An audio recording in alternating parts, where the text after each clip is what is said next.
Listen, you can't have a healthy, thriving relationship unless there's true commitment. And there's a number of markers of what maybe true commitment looks like practically in a relationship.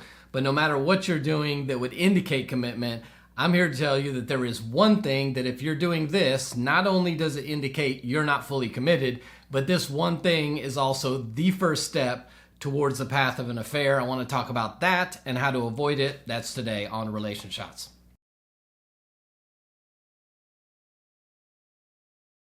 Hey, welcome to RelationShots. If this is your first time hanging out with us and you've not downloaded your free guide to intimacy, you'll see a link in the description area below. If you want to improve communication in your marriage, I'm doing a free live masterclass on Thursdays. You can join me for that. An hour-long class will teach you some tools for better communication and greater connection in your relationship. You'll also see a link for that in the description area below. Now, if I were to ask you, are you really committed to your marriage? You will probably give me a list of things you do that demonstrate how committed you are. You may say stuff like, well, I work hard to provide for my family. I take care of the kids. I help around the house. I cook for my spouse. I buy gifts. I prioritize date night. I don't cheat. You may have a whole list of things that you do that shows, see, look, I'm fully committed. But I want to submit to you today that you can do a number of those things, but yet if you do this one thing, I'm telling you, you're not fully committed. And if you're doing this one thing, I would also tell you, you are on a fast path or track towards an affair. See, what happens with a lot of us is when we're unhappy in our relationships, negative thoughts begin to creep in our mind, and then we end up doing the one thing that is the biggest relationship killer and the first step towards an affair, and that is we begin making negative comparisons in our relationship. We begin comparing our spouse to some other either real or even fictional option or relationship, and we start comparing them to this other option, and in light of this other option, they be more and more negative. And so we can begin to ruminate on that stuff, and instead of talking to our spouse about the issues we have with them, we just sit over here in resentment, and we're comparing, well, I wish they were more like this, I wish they were like this. You're out with friends, and you're looking at your friends' spouses. You would never tell your friends, but in your head you're thinking, man, I wish she was more like this, or I wish he was more like this. And you begin over and over and over again in your head making negative comparison of your spouse with some other real or imagined option out there. And when you do that, I promise you, you are inching closer and closer and closer and closer to somebody else. And maybe if you got somebody real, maybe it's a coworker, maybe it's a friend, maybe it's somebody else you know, that you are enjoying aspects of relationship with that person that are absent in your marriage, and you're comparing those things.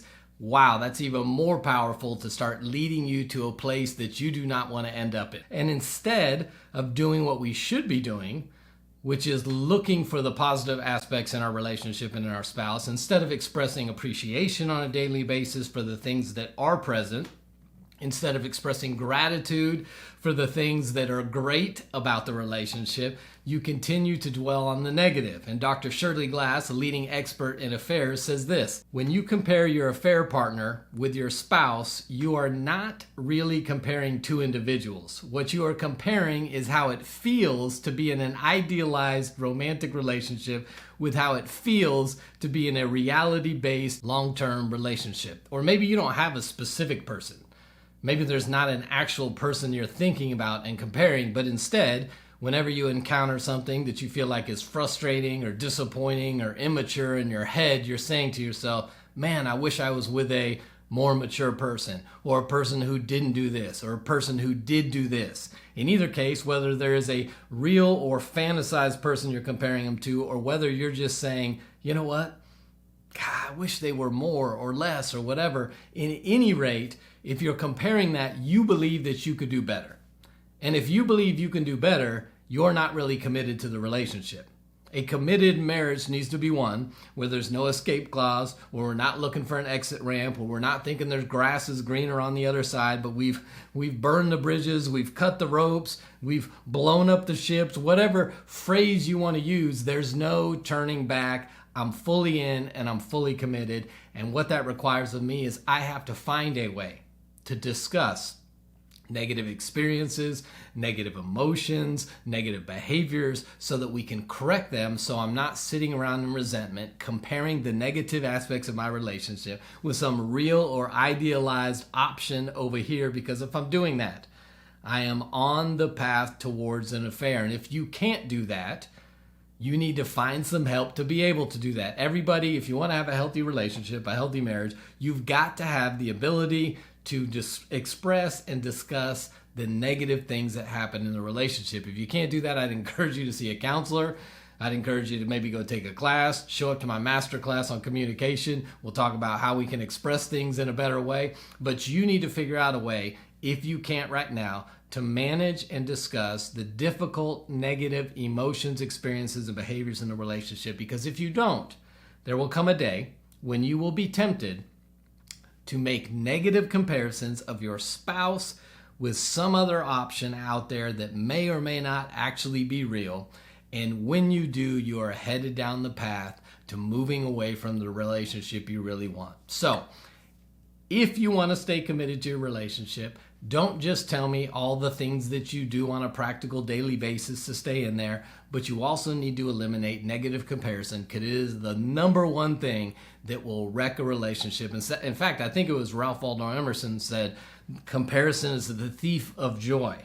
Actually, I have no idea who said it. I just wanted to throw out a poet and act like I was smart. I think he was a president. Maybe it was Kennedy or Roosevelt or somebody. But the point is, comparison will steal your joy in a relationship all day, every day. So if you want to stay healthy, if you want your marriage to thrive, I would encourage you to stay away from negative comparison and instead express gratitude and appreciation for the things that are present, and learn how to discuss the negative emotions and behaviors that need to be addressed in the relationship. That's the recipe for the marriage you've always wanted. I'd love to hear your thoughts on this. Drop a comment in the comment section below. And until next time, I'll see you right back here on RelationShots.